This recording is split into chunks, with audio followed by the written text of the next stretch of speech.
Hey everyone, welcome back to another video on the Demonless channel. Today's episode will cover notable community events that happened in the month of April 22, such as releases of notable levels and the verification of the third variant. So without further ado, here's Shman with the main story.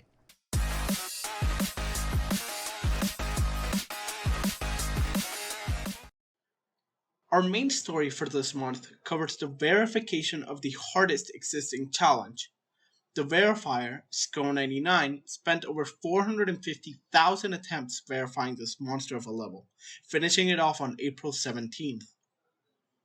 The challenge itself is quite short and consists of 18 360 FPS frame perfects in a row.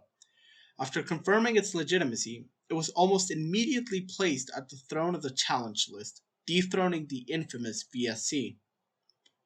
While the level in itself isn't very interesting, the way it came to be is.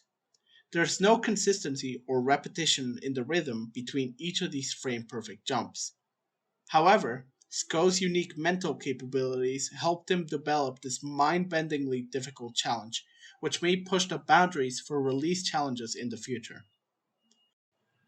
Make sure to give a massive congratulations to SCO on the verification of a new top 1 challenge.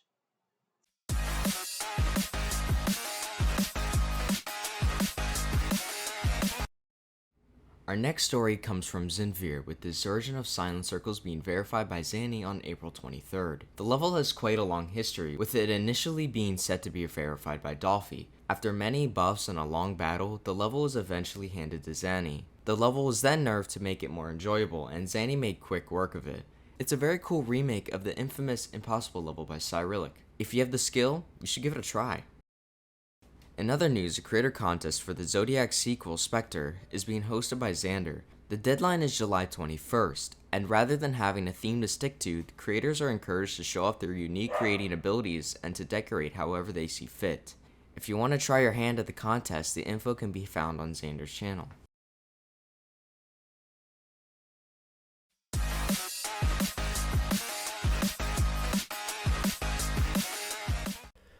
Starting off our upcoming levels section, we have the long-awaited and greatly hyped Viper Mega Collab, Quawar. This level is stunning and features a roster of some of the most well-known and impressive creators the game has ever seen. The color palette here is incredibly varied from what we've seen so far, and every creator involved with this amazing level utilized them in many different ways that work very well together, but also stand out from one another at the same time. This level really is stunning, showing that it was hyped up for good reason, and we can't wait to see this level finally released and rated. Next up, we've seen previews for a level that's said to be top 10, Mayhem, the sequel to Caution and a very click-sync based level. It looks very good, reminiscent of Caution, but also still not too true to the original. A very well done sequel as a whole. The most unique part of this level is the amount of depth that was created by the 3D lines featured in the first part. It's very unseen and attention-grabbing, as you never usually see this much depth in anything in GD, really. The level's set to be verified by Cursed, so we wish him luck on verifying this beast of a level. Call Me Maybe, a said to be top 25 level by Hawkeye & Co., is in the verification stages currently, and this level is a, level. It is very clearly a joke level due to the song, yet it still looks very nice. The pink color scheme present in the level is not really explored much in levels, but the creators explored this a decent bit, and it definitely is a standout extreme demon. The colors and song along with its difficulty means that this level is definitely a level that will be remembered, and we can't wait for its release.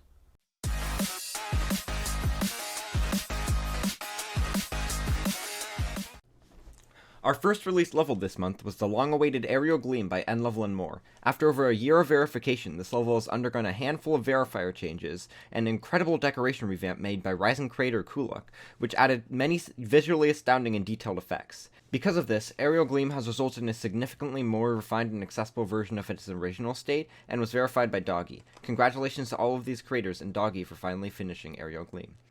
Next, we have Shiketsu, a decorated version of the old Gobbler layout that was verified by Beirut. Using a beautiful art core style and polished structures, this is sure to be one of the better looking top 15-ish levels, if rated. Finally, we have the legendary level BB Circles being released. This level starts off slow, but only to build tension for the incredible drop.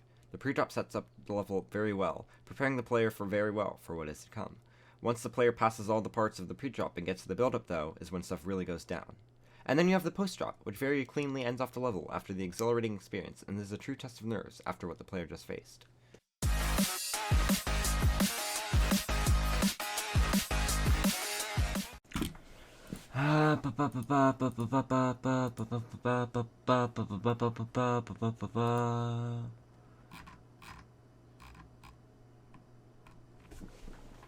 There were a handful of changes to the list team that happened during the month of April. First, Jeezy was promoted to list moderator. After this, Revoltzy and Zeronium joined and rejoined the list team as list helpers. And later, to end off the month, Rose and Volcanium 4 were promoted to list moderators.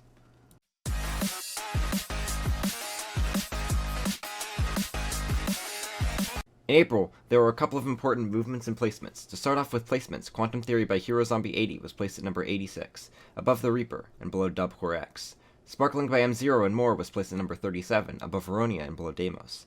The most significant movements of April were Atomic Cannon shooting up 10 spots from number 58 to number 48, Crimson Planet and Fragile being swapped, with Crimson Planet now above at number 17, Necromancer being nuked 12 spots down the list to number 73, and finally, everybody's favorite Extreme Demon, Super Probably level, being raised another 23 spots from number 127 to 104, now sitting between Catalyze and Photovake Take 2. Along with this, 22 main list levels list percentage requirements were changed, shown here.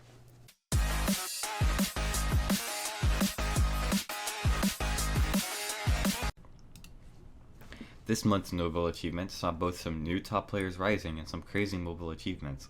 To start things off, we saw two new Slaughterhouse victors this month, being Zoink and Cursed. Both of these players suffered through unlucky experiences with this, so it's great to see their effort finally pay off. Zoink was also the only victor of Sakupin Circles this month, which they beat only 10 days after Slaughterhouse, and in a staggering 27,000 attempts. Congrats to him! 3 people beat Firework over the course of April, those being DT Dom, Rico LP, and Cursed. Tartarus was beaten by SV, Dyrus, Cheyenne, Zoan, and H-Storm, the latter taking a whole year to beat it. The skill required to beat Tartarus is high enough already, so it's always impressive when someone comes along with the determination to grind out such a hard top 10. Meanwhile, Truefoot was slain by Dragoon, Emiliano 56, and Dretch 120. Truefoot was Dretch's 6th Extreme Demon ever, but isn't even their hardest, which is Tartarus, and is absolutely astonishing. Sonic Wave Infinity was beaten by Trick, Hippo, and Light, the latter of the two both completing it as their new hardest. Cop and Magliax beat Zodiac in April, with both of them completing it as their hardest. Magliax also took over 2 years to complete this, showing yet another amazing example of dedication paying off. There were a few other achievements outside of the top 10 we thought we'd mention too, starting with Biprex's completion of Frozen Cave on 60Hz mobile. Biprex has been quite the player within the past few months, not only topping the mobile list unequivocally, but also being a contender on the lower fresh rate list while using a mobile device. This definitely won't be the last we see from Biprex. Another incredible lower fresh rate achievement was another astonishing 75Hz completion by WW Donut. Calculator Core is an incredibly difficult endurance test, which Donut finally beat at the end of April. Congrats to these players.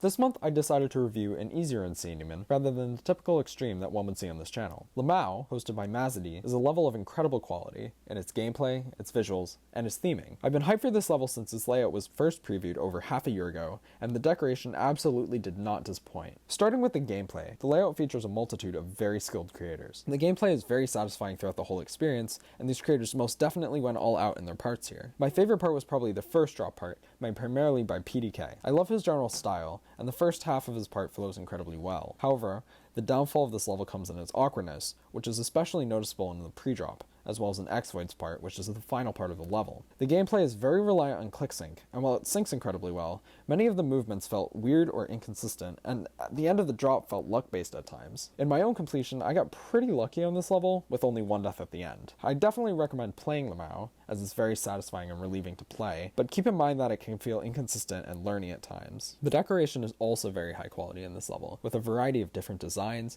effects, and art to make up its spooky theme. The transitions between parts are, for the most part, seamless, and it's reflected very clearly that a lot of time was put into polishing and merging the level. The attention to detail is absolutely incredible too, whether shown in the background effects, bats, limbs, and spiders that linger in the atmosphere, and the small nuances in the block designs. I'll focus on my favorite parts here. The second part, made by EPDGIP, has bright colors and designs that illuminate the effort put into the decoration. Hung Lei's part has some amazing details that take multiple watches to really fully absorb, and Kid Lado's part uses glow to its advantage with excellent designs and pulses. The decoration and gameplay in Lamau both highly represent the effort poured into making this level one of the best, and I think it definitely succeeded. Lamau is definitely one of the most unique and interesting themed Insane Demons of recent memory, and once again, I would recommend playing it. That's all for this demon review.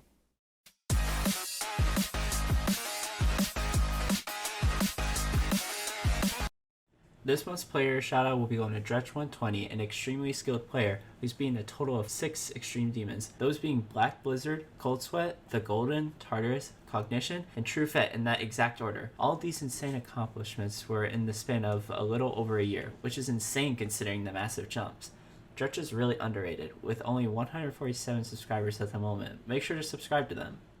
And that wraps up this month's highlights video. The writers and voices were Yoot, CXN, Rocipher, Rockhole, SubzeroV, Shman, Revoltzy, and Ant. The editors were Kutsu, Cunk, Kooper, and LastPrismAlex. Thanks for watching.